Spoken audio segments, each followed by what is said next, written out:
Assalamualaikum warahmatullahi wabarakatuh. Selamat datang di Radio Petang, tempat berkumpulnya kisah nyata, misteri, dan pesugihan Nusantara. Di sini, kami akan membawa kalian menyusuri berbagai cerita penuh teka-teki yang dipercaya pernah terjadi di berbagai penjuru Indonesia. Matikan sejenak hiruk-pikuk dunia, siapkan keberanian kalian, dan dengarkan setiap kisah hingga akhir.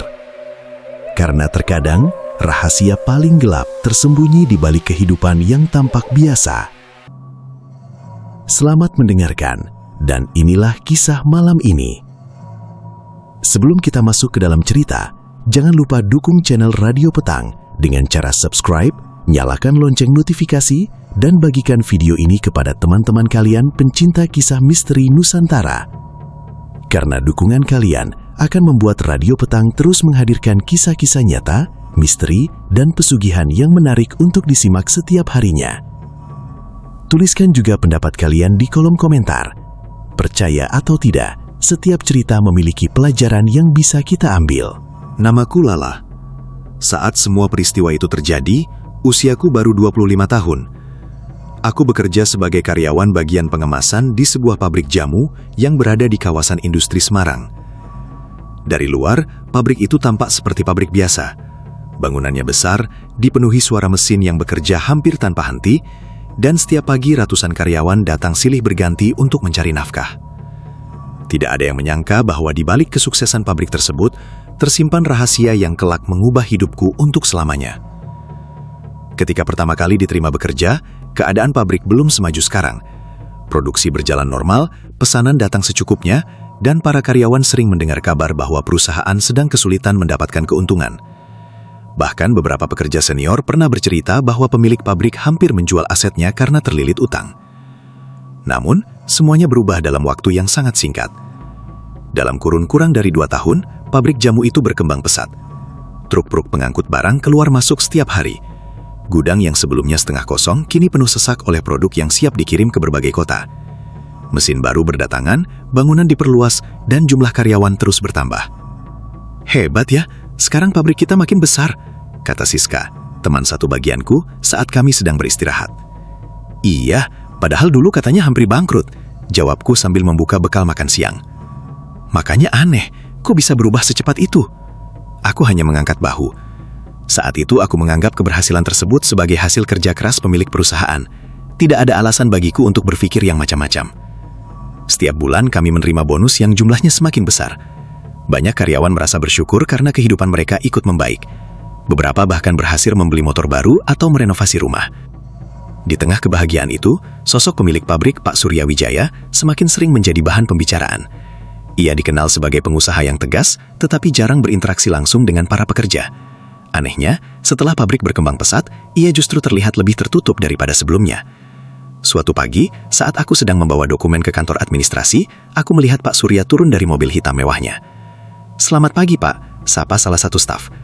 Pak Surya hanya mengangguk singkat tanpa senyum. Wajahnya terlihat lelah meskipun perusahaan sedang berada di puncak kejayaan. "Aneh ya," gumamku pelan. "Apa yang aneh?" tanya Siska yang tiba-tiba muncul di sampingku. "Entahlah, harusnya beliau kelihatan senang. Bisnisnya kan lagi sukses." Siska menoleh ke arah kantor utama. "Kadang orang kaya punya masalah yang gak kita tahu." Aku tertawa kecil mendengar jawabannya. Hari-hari berlalu seperti biasa. Produksi meningkat, target terus bertambah, dan seluruh karyawan sibuk mengejar pesanan yang seolah tidak ada habisnya. Namun tanpa kusadari, ada sesuatu yang perlahan mengusik pikiranku. Beberapa pekerja lama mulai membicarakan hal-hal aneh dengan suara berbisik ketika jam istirahat.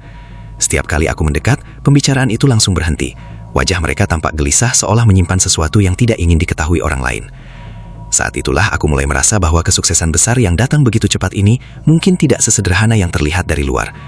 Dan aku sama sekali tidak menyangka bahwa rasa penasaranku kelak akan membawaku pada rahasia paling gelap yang pernah kusaksikan sepanjang hidupku. Semakin lama aku bekerja di pabrik jamu itu, semakin banyak hal yang membuatku merasa tidak nyaman. Awalnya aku mencoba mengabaikannya. Aku datang untuk bekerja, mendapatkan gaji, lalu pulang ke rumah. Namun ada satu hal yang terus mengganggu pikiranku, yaitu hilangnya beberapa karyawan secara tiba-tiba tanpa penjelasan yang jelas. Perasaan itu muncul ketika aku menyadari bahwa wajah-wajah yang biasa kutemui setiap hari perlahan menghilang satu persatu. Awalnya aku menganggap mereka mungkin mengundurkan diri atau pindah kerja ke tempat lain. Di kawasan industri Semarang, hal seperti itu memang biasa terjadi. Orang keluar masuk perusahaan hampir setiap bulan. Tetapi ada sesuatu yang berbeda kali ini. Suatu pagi, aku mencari seorang karyawan bagian gudang bernama Rini. Ia adalah teman yang cukup dekat denganku. Hampir setiap jam istirahat kami makan bersama sambil mengobrol tentang pekerjaan dan kehidupan sehari-hari. Hari itu kursinya kosong. Aku berpikir mungkin ia sedang sakit. Namun keesokan harinya kursi itu tetap kosong.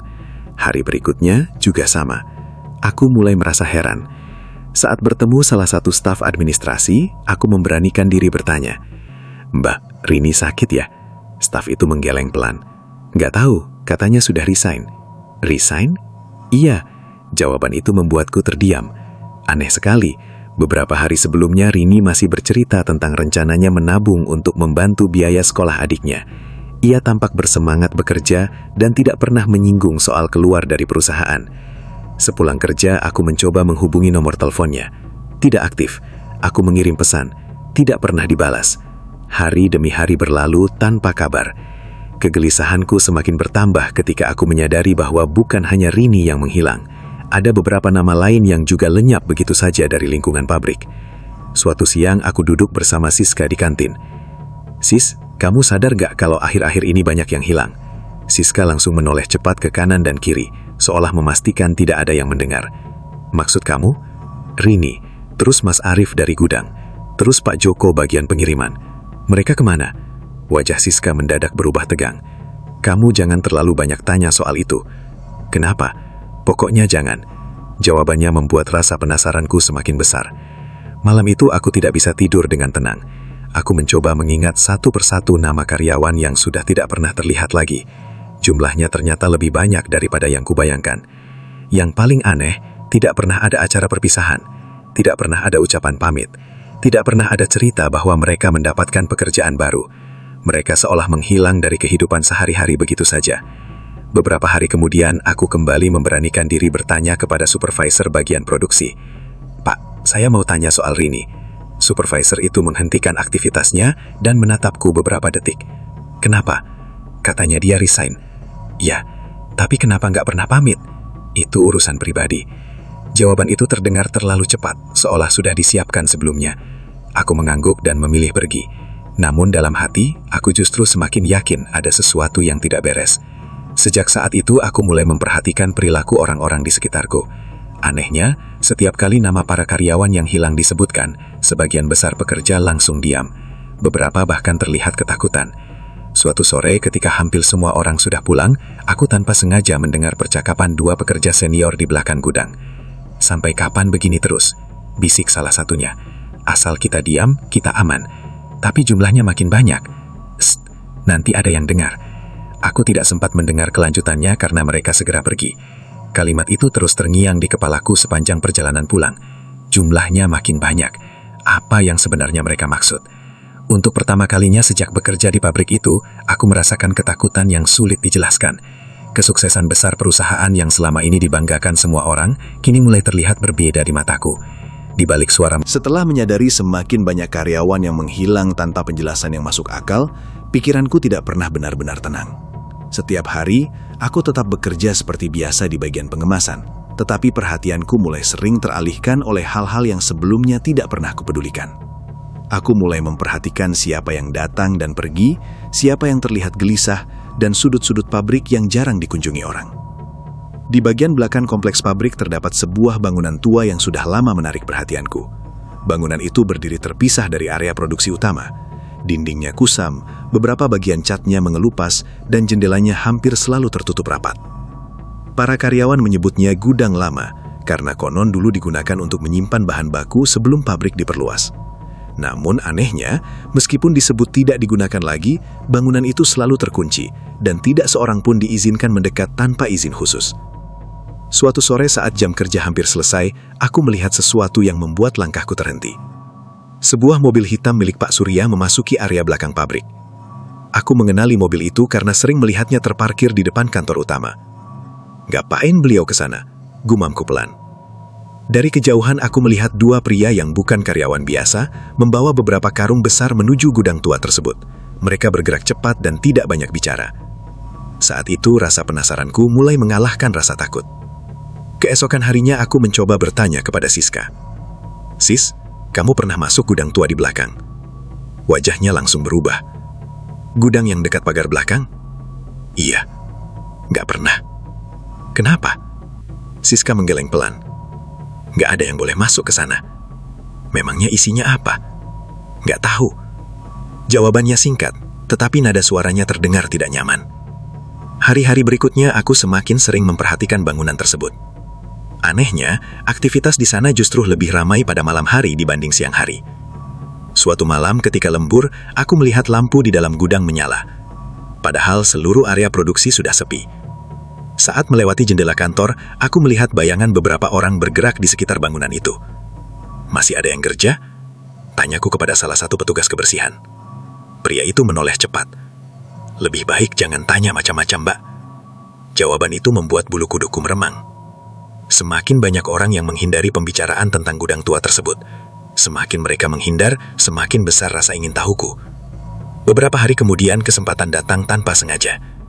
Aku mendapat tugas mengantar dokumen ke bagian logistik yang lokasinya tidak jauh dari area belakang pabrik.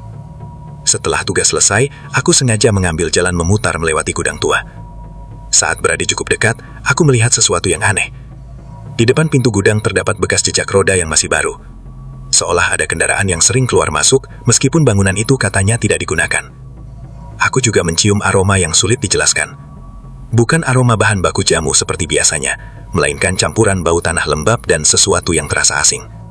Ketika sedang memperhatikan sekitar, tiba-tiba sebuah suara mengagetkanku. Kamu sedang apa di sini? Aku menoleh cepat. Ternyata salah satu petugas keamanan berdiri beberapa meter di belakangku. Saya cuma lewat, Pak. Kalau sudah selesai, kembali ke area produksi. Nada suaranya terdengar tegas. Aku mengangguk dan segera pergi. Namun sebelum berbalik, aku sempat melihat pintu gudang yang sedikit terbuka. Hanya beberapa detik, tetapi cukup untuk membuatku melihat cahaya lampu dari dalam dan sosok seseorang berdiri di balik pintu. Sesaat kemudian pintu itu ditutup kembali. Malam harinya aku terus memikirkan kejadian tersebut. Jika gudang itu benar-benar tidak digunakan, mengapa ada aktivitas hampir setiap malam? Mengapa banyak orang terlihat takut membicarakannya? Dan mengapa petugas keamanan begitu cepat mengusirku ketika aku berada di dekat sana? Sejak memperhatikan aktivitas mencurigakan di gudang tua belakang pabrik, pikiranku semakin dipenuhi pertanyaan. Aku mulai sulit berkonsentrasi saat bekerja. Suara mesin pengemasan yang biasanya terdengar biasa, kini terasa seperti dengungan yang terus mengingatkanku pada misteri yang belum terpecahkan. Setiap kali melihat ke arah belakang kompleks pabrik, bayangan gudang tua itu selalu muncul dalam pikiranku. Aku sadar bahwa jika ingin mengetahui kebenaran, aku membutuhkan informasi dari seseorang yang sudah lama bekerja di sana. Seseorang yang mungkin mengetahui sejarah pabrik lebih banyak daripada karyawan biasa. Orang itu adalah Pak Hadi. Pak Hadi merupakan penjaga malam yang sudah bekerja di pabrik sejak bertahun-tahun lalu, bahkan jauh sebelum aku diterima. Usianya sekitar 60 tahun. Rambutnya mulai memutih dan wajahnya dipenuhi garis-garis usia. Meski terlihat ramah, ia termasuk orang yang jarang berbicara panjang lebar. Suatu malam aku mendapat jadwal lembur hingga hampir pukul 9. Setelah pekerjaan selesai, aku melihat Pak Hadi sedang duduk di pos keamanan dekat gerbang belakang sambil menikmati secangkir kopi. Aku memberanikan diri menghampirinya. Malam, Pak. Pak Hadi menoleh lalu tersenyum tipis. Malam, Lala. Belum pulang? Baru selesai lembur. Aku duduk di bangku panjang yang ada di dekat pos. Awalnya kami hanya berbincang soal pekerjaan dan cuaca. Namun kesempatan itu tidak ingin kusia-siakan. Pak, boleh saya tanya sesuatu? Pak Hadi mengangguk pelan. Tanya apa? Aku menarik napas dalam-dalam. Soal gudang tua di belakang. Seketika senyum di wajahnya menghilang. Ia tidak langsung menjawab. Beberapa detik berlalu dalam keheningan yang terasa sangat panjang. Ada apa dengan gudang itu? Tanyanya balik. Saya sering lihat ada aktivitas malam hari di sana. Pak Hadi meletakkan cangkir kopinya. Lala, ada beberapa hal yang lebih baik tidak usah dicari tahu. Jawaban itu justru membuat rasa penasaranku semakin besar. Kenapa, Pak? Ia memandang ke arah area belakang pabrik yang gelap. Aku sudah lama bekerja di sini. Lalu, banyak hal yang kulihat selama bertahun-tahun. Nada suaranya berubah pelan, hampir seperti bisikan. Apa maksud Bapak? Pak Hadi tampak ragu-ragu. Ia seperti sedang mempertimbangkan sesuatu. Kemudian ia berkata pelan, dulu ada beberapa karyawan yang sering terlihat di sekitar gudang itu. Aku langsung teringat pada para pekerja yang menghilang. Mereka yang sekarang sudah tidak bekerja di sini, Pak Hadi tidak langsung menjawab. Sebaliknya, ia menundukkan kepala beberapa saat. "Lala, kamu percaya firasat?" Aku mengernyit. "Firasat? Iya." Aku mengangguk pelan. Pak Hadi menarik napas panjang.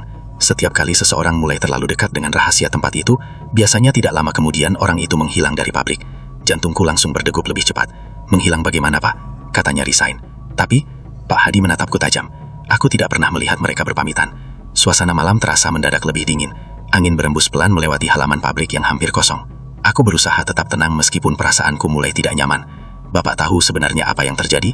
Pak Hadi menggeleng. "Tidak semuanya." "Lalu kenapa Bapak bilang seperti itu?" Ia menoleh ke kanan dan kiri, memastikan tidak ada orang lain di sekitar. Kemudian dengan suara yang jauh lebih pelan ia berkata, "Karena aku pernah melihat seseorang masuk ke gudang itu malam hari." Aku menelan ludah. "Siapa?" "Salah satu karyawan lama." Apa yang terjadi setelah itu?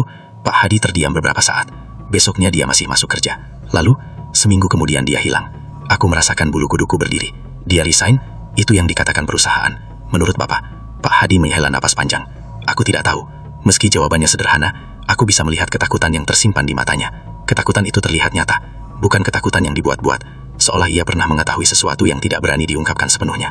Sebelum aku sempat bertanya lagi, Pak Hadi tiba-tiba berdiri. "Lala, iya Pak. Kalau kamu masih ingin bekerja dengan tenang di sini, berhentilah mencari tahu." Setelah percakapanku dengan Pak Hadi, aku tidak bisa lagi memandang pabrik tempatku bekerja dengan cara yang sama. Setiap sudut bangunan seolah menyimpan tanda tanya. Setiap kali melihat gudang tua di belakang kompleks, aku teringat pada peringatan yang disampaikan dengan suara berbisik oleh penjaga malam itu. Namun semakin aku berusaha melupakan semuanya, semakin besar rasa penasaran yang tumbuh dalam diriku.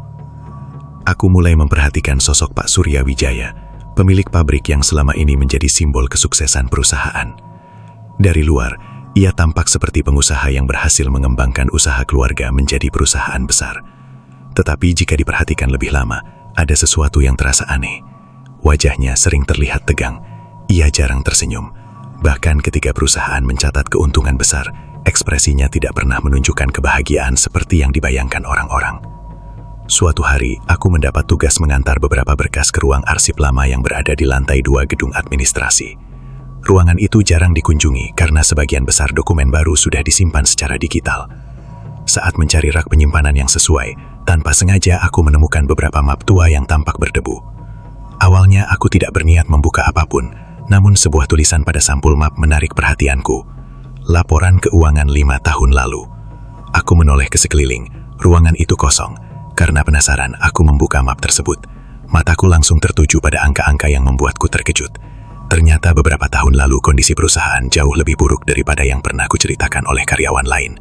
Kerugian terjadi hampir setiap bulan, utang menumpuk, bahkan ada catatan tentang kemungkinan penutupan operasional jika keadaan tidak membaik. Jadi benar dulu hampir bangkrut, gumamku pelan. Aku terus membalik halaman demi halaman, lalu aku menemukan sesuatu yang lebih aneh. Di tengah laporan terdapat catatan bahwa Pak Surya sempat menghilang selama beberapa minggu dan menyerahkan sebagian pengelolaan perusahaan kepada orang kepercayaannya. Tidak ada penjelasan kemana ia pergi. Namun setelah periode itu berakhir, kondisi perusahaan mulai berubah secara drastis. Pesanan meningkat, keuntungan melonjak, dan pabrik berkembang jauh lebih cepat daripada sebelumnya. Aku menutup map itu perlahan. Perasaanku mulai tidak nyaman. Kebetulan seperti itu terasa terlalu sempurna. Saat hendak mengembalikan dokumen ke tempat semula, aku mendengar suara langkah kaki di luar ruangan. Aku segera menaruh kembali map tersebut ke rak. Beberapa detik kemudian seorang pegawai senior masuk. "Mbak Lala, lagi cari arsip?" "Iya Pak, disuruh bagian administrasi." Pegawai itu mengangguk. Namun sebelum pergi, ia sempat berkata sesuatu. "Dulu ruangan ini sering dipakai Pak Surya. Benarkah?" "Iya, waktu perusahaan sedang susah. Aku mencoba terdengar santai. Katanya dulu hampir tutup ya." Pria itu tersenyum tipis. "Hampir, lalu bisa bangkit lagi." Senyumnya berlahan memudar. Itu yang sampai sekarang masih jadi pertanyaan banyak orang. Semakin banyak potongan informasi yang berhasil kukumpulkan, semakin sulit bagiku untuk mengabaikan semua kejanggalan yang terjadi di pabrik. Foto lama Pak Surya bersama pria tua yang tidak kukenal, laporan keuangan yang menunjukkan perubahan drastis, hilangnya para karyawan, dan gudang tua yang selalu dijaga ketat. Semua itu seperti kepingan puzzle yang belum membentuk gambaran utuh, tetapi cukup untuk membuatku yakin bahwa ada sesuatu yang sangat rahasia sedang disembunyikan. Malam yang mengubah segalanya terjadi pada akhir pekan ketika sebagian besar karyawan sudah pulang lebih awal. Aku sengaja mengambil jadwal lembur untuk menyelesaikan beberapa pekerjaan yang sebenarnya bisa dilakukan keesokan harinya. Alasan utamaku bukan karena pekerjaan, melainkan karena aku ingin mengamati aktivitas di area belakang pabrik saat malam semakin larut. Sekitar pukul 9 malam, suasana kawasan industri mulai sepi. Suara kendaraan berkurang dan hanya sesekali terdengar deru truk yang melintas di jalan utama. Dari jendela ruang produksi, aku melihat lampu di gudang tua kembali menyala. Jantungku langsung berdegup lebih cepat. Jadi benar ada kegiatan malam hari, gumamku pelan. Aku menunggu beberapa menit untuk memastikan. Kemudian dengan hati-hati aku keluar dari gedung produksi dan berjalan melalui jalur samping yang jarang digunakan karyawan.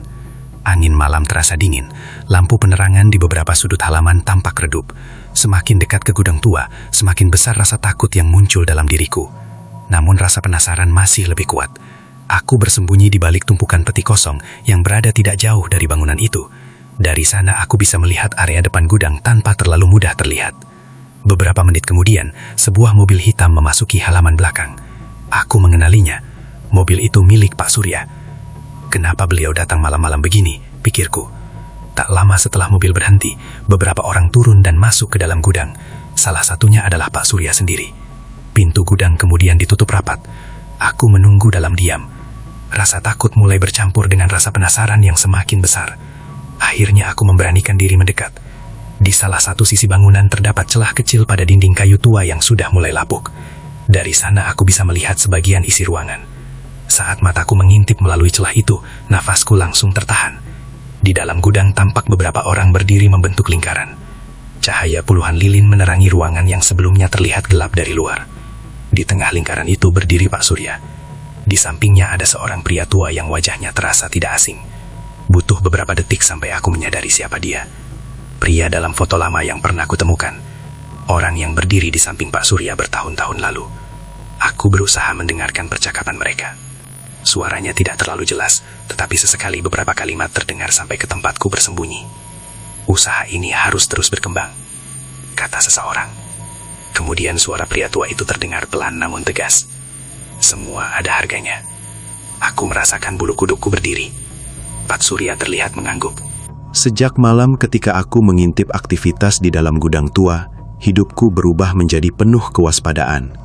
Aku mulai merasa ada mata yang mengawasiku setiap kali berjalan melewati koridor pabrik. Mungkin itu hanya perasaanku saja, tetapi semakin hari perasaan itu semakin kuat. Beberapa orang yang sebelumnya ramah mendadak menjadi dingin. Bahkan ada karyawan yang tiba-tiba menghentikan pembicaraan saat aku mendekat. Aku berusaha tetap bekerja seperti biasa. Aku tidak ingin menarik perhatian siapapun.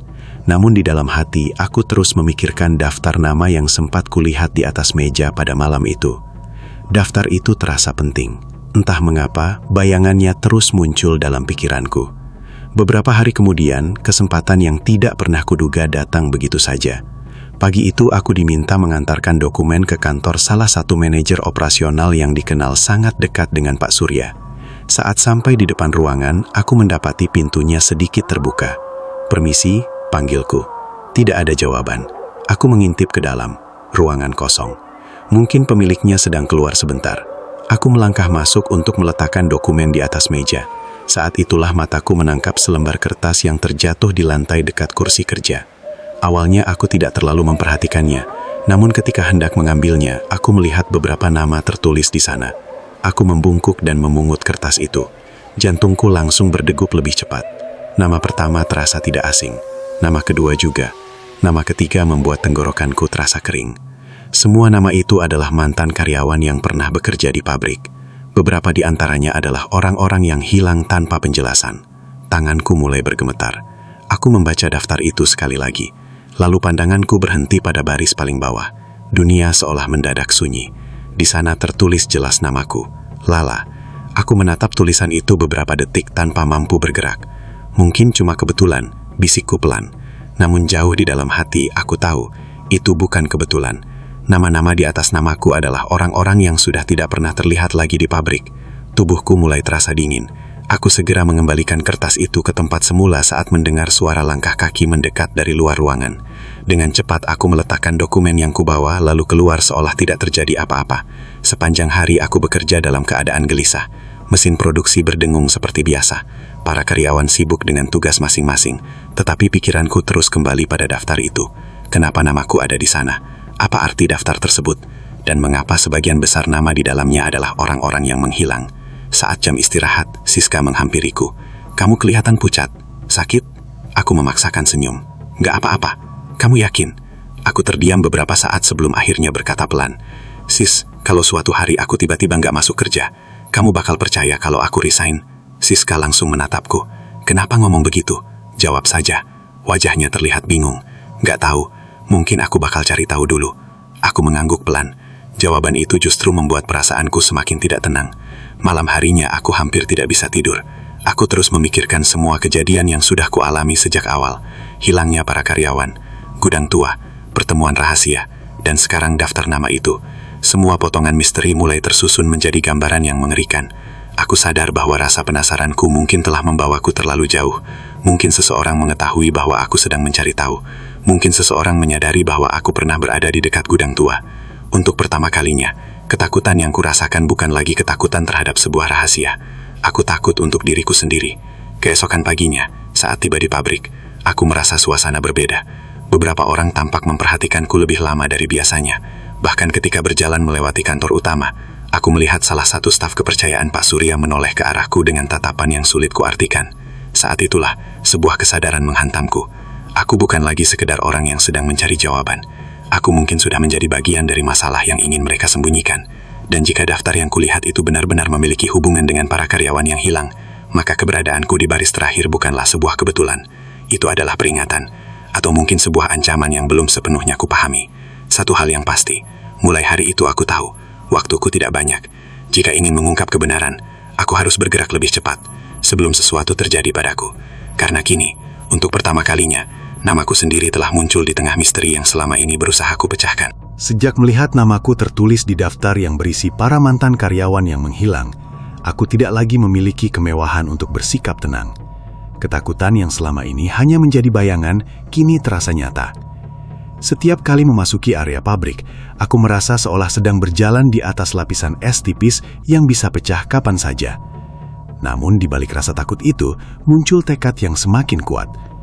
Jika aku hanya diam, mungkin aku akan bernasib sama seperti mereka yang menghilang sebelumnya. Aku memutuskan untuk mulai mengumpulkan bukti secara sistematis, bukan lagi sekedar dugaan atau cerita yang kudengar dari orang lain. Aku membutuhkan fakta yang bisa menunjukkan bahwa ada sesuatu yang disembunyikan di balik kesuksesan pabrik tersebut. Setiap kesempatan yang ada mulai kumanfaatkan. Aku mencatat tanggal ketika aktivitas mencurigakan terjadi di sekitar gudang tua. Aku menyimpan salinan beberapa dokumen yang menunjukkan perubahan keuangan perusahaan secara tidak wajar. Aku juga membuat daftar nama karyawan yang pernah menghilang berdasarkan informasi yang berhasil kukumpulkan dari berbagai bagian. Semua catatan itu kusimpan di rumah, jauh dari lingkungan pabrik. Suatu siang, saat jam istirahat, aku duduk sendirian di kantin sambil memeriksa kembali catatan yang kubuat. Semakin lama aku pelajari, semakin jelas pola yang terlihat. Banyak nama yang hilang ternyata pernah bekerja di area yang dekat dengan gudang tua atau memiliki akses ke bagian tertentu yang tidak diketahui karyawan biasa. Ini bukan kebetulan, bisikku pelan. Malam itu aku mengambil keputusan besar. Aku harus mencari bantuan dari luar perusahaan. Aku teringat seorang wartawan lokal bernama Andika yang cukup dikenal karena sering meliput kasus-kasus penyalahgunaan wewenang dan pelanggaran hukum di berbagai perusahaan. Setelah beberapa kali berpikir, akhirnya aku memberanikan diri menghubunginya melalui nomor yang kudapatkan dari internet. Awalnya aku ragu, bagaimana jika dia tidak percaya? Bagaimana jika informasi ini justru bocor? Namun aku sadar, tidak ada banyak pilihan. Beberapa hari kemudian, kami bertemu di sebuah warung kopi yang cukup ramai di pusat kota Semarang. Andika datang mengenakan kemeja sederhana dan membawa buku catatan kecil. "Kamu yang menghubungi saya?" tanyanya. "Iya, ada masalah apa?" Aku menarik nafas panjang sebelum mulai menceritakan semuanya. Tentang para karyawan yang menghilang, tentang gudang tua, tentang daftar nama yang kutemukan, tentang pertemuan rahasia yang pernah kulihat. Andika mendengarkan tanpa menyela. Sesekali ia mencatat sesuatu di bukunya. Setelah aku selesai berbicara, ia terdiam beberapa saat. "Kamu sadar kalau ini tuduhan yang sangat serius?" "Aku tahu." "Kamu punya bukti?" Aku mengangguk pelan. "Ada beberapa." Aku menyerahkan salinan dokumen dan catatan yang selama ini kukumpulkan. Andika memeriksanya satu persatu. Ekspresinya perlahan berubah serius. "Kalau data ini benar, ada sesuatu yang memang tidak beres." Jantungku berdegup lebih cepat. Jadi kamu percaya? Aku percaya ada hal yang perlu diselidiki lebih jauh. Jawaban itu sedikit melegakan. Untuk pertama kalinya aku merasa tidak sendirian. Dalam beberapa minggu berikutnya, Andika mulai melakukan penyelidikannya sendiri. Ia mencoba menghubungi keluarga beberapa mantan karyawan yang dikabarkan mengundurkan diri. Ia juga menelusuri dokumen perusahaan yang tersedia untuk publik. Sementara itu, aku tetap bekerja seperti biasa sambil berhati-hati agar tidak menarik perhatian. Namun, semakin dekat kami pada kebenaran, semakin besar pula risiko yang harus dihadapi. Suatu sore ketika hendak pulang kerja, aku menyadari ada sebuah mobil yang tampak mengikuti motorku dari kejauhan. Mungkin hanya kebetulan, namun rasa tidak nyaman langsung muncul. Aku mempercepat laju kendaraan. Mobil itu tetap berada di belakang beberapa saat sebelum akhirnya berbelok ke arah lain. Malam itu aku langsung menghubungi Andika. Aku merasa ada yang mengawasiku. Suara Andika terdengar serius dari seberang telepon. Mulai sekarang hati-hati. Kamu menemukan sesuatu? Ada beberapa hal yang cocok dengan cerita kamu. Apa? Besok kita bertemu. Aku tidak bisa tidur nyenyak malam itu. Pikiranku dipenuhi berbagai kemungkinan. Namun satu hal sudah pasti. Penyelidikan ini mulai menyentuh sesuatu yang selama ini disembunyikan dengan sangat rapat. Keesokan harinya, saat bertemu kembali, Andika membuka map berisi hasil penelitiannya. Ada banyak kejanggalan, katanya. Aku menatapnya tanpa berkedip. Dan saya rasa kita semakin dekat dengan jawabannya. Mendengar kalimat itu, rasa takut dan harapan bercampur menjadi satu. Perjalanan untuk mengungkap kebenaran ternyata jauh lebih berbahaya daripada yang kubayangkan. Namun setelah semua yang kulihat dan semua yang kualami, tidak mungkin lagi bagiku untuk mundur. Hari yang kami tunggu akhirnya tiba. Meskipun aku tidak pernah benar-benar siap untuk apa yang akan terjadi. Bersama Andika, aku merasa sedikit lebih berani, tetapi rasa takut itu tetap ada di dalam dada, seperti sesuatu yang tidak bisa dihilangkan. Kami sepakat bahwa sudah saatnya mengungkap semua yang selama ini tersembunyi di balik pabrik jamu Sari Warisan. Pagi itu Andika datang dengan wajah lebih serius dari biasanya. Semua data sudah cukup, katanya singkat. Aku hanya mengangguk, meski tanganku terasa dingin. Kita harus hati-hati, jawabku pelan. Kami memutuskan untuk melaporkan semua bukti yang ada kepada pihak berwenang, sekaligus membawa hasil investigasi ke beberapa kontak media yang dimiliki Andika. Awalnya aku takut tidak akan ada yang percaya, tetapi ternyata bukti yang kami kumpulkan terlalu banyak untuk diabaikan. Beberapa hari kemudian, suasana pabrik mulai berubah. Orang-orang terlihat lebih gelisah dari biasanya. Aktivitas di gudang tua yang sebelumnya selalu tertutup, kini tampak semakin ketat penjagaannya. Aku bisa merasakan ada sesuatu yang tidak beres sedang terjadi di balik layar. Suatu malam Andika menghubungiku dengan suara terburu-buru. "Lala, mereka sudah mulai bergerak," katanya. "Maksudmu siapa?" "Pihak perusahaan dan orang-orang yang terlibat di dalamnya." Jantungku langsung berdegup kencang. "Apa yang harus kita lakukan?" "Besok aparat akan masuk ke lokasi." Aku terdiam lama. "Gudang itu?" "Iya." Keesokan harinya, suasana kawasan industri Semarang terasa berbeda. Beberapa kendaraan tidak biasa terlihat mendekati area pabrik. Aku tetap masuk kerja seperti biasa, meskipun pikiranku tidak bisa fokus sama sekali. Sekitar siang hari, suara gaduh mulai terdengar dari arah belakang pabrik. Orang-orang mulai berlarian kecil. "Ada apa itu?" tanya salah satu karyawan. "Aku dengar ada pemeriksaan besar," jawab yang lain. Hatiku langsung berdebar lebih cepat. Tidak lama kemudian, beberapa mobil aparat masuk ke area pabrik. Situasi langsung berubah menjadi kacau. Beberapa pekerja diminta berkumpul, sementara sebagian lainnya terlihat panik. Aku berdiri di dekat gedung produksi ketika salah satu petugas menghampiriku. "Kamu karyawan sini?" tanyanya. "Iya," jawabku gugup. "Kami butuh beberapa orang untuk dimintai keterangan." Aku mengangguk. Di sisi lain, Andika sudah berada di dekat gerbang belakang bersama timnya. "Apa yang ditemukan di dalam gudang?" Aku sempat bertanya saat melihatnya sekilas. Wajahnya tegang. "Kamu sebaiknya tidak dengar dari sini," katanya singkat. Namun aku tidak bisa menahan diri. Beberapa jam kemudian, berita mulai menyebar di antara karyawan. Gudang tua yang selama ini menjadi misteri akhirnya dibuka secara paksa oleh pihak berwenang. Dan apa yang ditemukan di dalamnya membuat semua orang terdiam. Tidak hanya dokumen dan catatan transaksi yang mencurigakan, tetapi juga bukti kuat adanya praktik tersembunyi yang selama ini melibatkan sejumlah pihak di dalam perusahaan. Nama-nama karyawan yang selama ini dikatakan resign, ternyata tercatat dalam dokumen internal yang tidak pernah dilaporkan secara resmi. Aku berdiri kaku ketika mendengar kabar itu. Siska yang berada di sampingku menatapku dengan wajah pucat. "Lala, ini nyata ya?" Suaranya bergetar. Aku tidak langsung menjawab, karena di dalam hati, aku tahu jawabannya. Semua yang selama ini terasa seperti mimpi buruk ternyata adalah kenyataan yang disembunyikan dengan sangat rapi. Sore harinya, beberapa orang yang diduga terlibat mulai diamankan. Nama Pak Surya Wijaya disebut dalam proses penyelidikan sebagai pihak yang paling bertanggung jawab dalam operasional gelap perusahaan tersebut. Hari-hari setelah penggerebekan pabrik Sari Warisan terasa seperti mimpi panjang yang akhirnya mulai terbangun perlahan. Semua orang masih membicarakan kejadian itu. dari karyawan hingga warga sekitar kawasan industri Semarang. Nama Pak Surya Wijaya yang dulu dikenal sebagai pengusaha sukses, kini berubah menjadi pusat dari sebuah skandal besar yang tidak pernah dibayangkan siapapun. Aku sendiri masih sulit percaya bahwa semua yang terjadi benar-benar nyata. Gudang tua yang selama bertahun-tahun menjadi sumber ketakutan akhirnya dibuka, dan rahasia di dalamnya perlahan terbongkar satu persatu.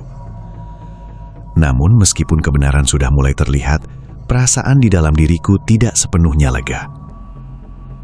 Suatu pagi aku kembali ke area pabrik, kali ini bukan sebagai karyawan yang bekerja seperti biasa, tetapi sebagai saksi dari sesuatu yang jauh lebih besar dari kehidupanku sendiri. Siska menghampiriku dengan wajah lelah. "Lala, kamu masih kuat di sini?" tanyanya pelan. Aku tersenyum kecil. Aku cuma ingin memastikan semuanya benar-benar selesai. Siska mengangguk, lalu menatap bangunan di belakang kami yang kini sudah dipasangi garis pembatas. "Dulu aku gak pernah nyangka tempat ini bisa seperti ini," katanya. Aku menatapnya lama. Aku juga. Di kejauhan, beberapa petugas masih melakukan pemeriksaan lanjutan. Dokumen-dokumen dibawa keluar, dan sisa aktivitas pabrik perlahan dihentikan. Suasana yang dulu penuh suara mesin kini berubah menjadi sunyi. Andika datang menghampiri dengan map di tangannya. "Ini laporan terakhir," katanya. Aku mengambilnya dengan tangan sedikit gemetar. "Jadi semuanya sudah selesai?" Andika tidak langsung menjawab. "Yang di pabrik iya, tapi kasusnya masih akan terus berkembang." Aku mengangguk pelan. Saat itu aku berjalan menuju gudang tua yang kini tampak kosong. Pintu besarnya terbuka, memperlihatkan ruang dalam yang selama ini hanya menjadi tempat misteri dan ketakutan. Tidak ada lagi lilin, tidak ada lagi aktivitas rahasia, hanya ruang kosong yang kini kehilangan maknanya. Aku berdiri cukup lama di sana. "Jadi ini akhirnya," gumamku pelan. Andika berdiri di sampingku. "Bukan akhir yang benar-benar akhir," katanya. Aku menoleh. "Maksudmu?" "Keserakahan itu nggak berhenti di satu tempat saja." Aku terdiam. Kata-katanya terasa berat, tetapi masuk akal. Semua yang terjadi di pabrik ini dimulai dari ambisi, dari keinginan untuk bertahan, lalu berubah menjadi sesuatu yang jauh lebih gelap dari sekedar bisnis. Demikian kisah malam ini. Semoga cerita yang telah kita dengarkan dapat menjadi pengingat bahwa setiap pilihan dalam hidup memiliki konsekuensinya masing-masing. Percaya ataupun tidak, semua kembali kepada keyakinan masing-masing. Ambil hikmahnya, buang yang buruknya. Terima kasih telah menemani Radio Petang hingga akhir cerita. Sampai jumpa di kisah misteri berikutnya. Tetap waspada, tetap bijak, dan ingat, Radio Petang, tempat berkumpulnya kisah nyata, misteri, dan pesugihan Nusantara. Wassalamualaikum warahmatullahi wabarakatuh.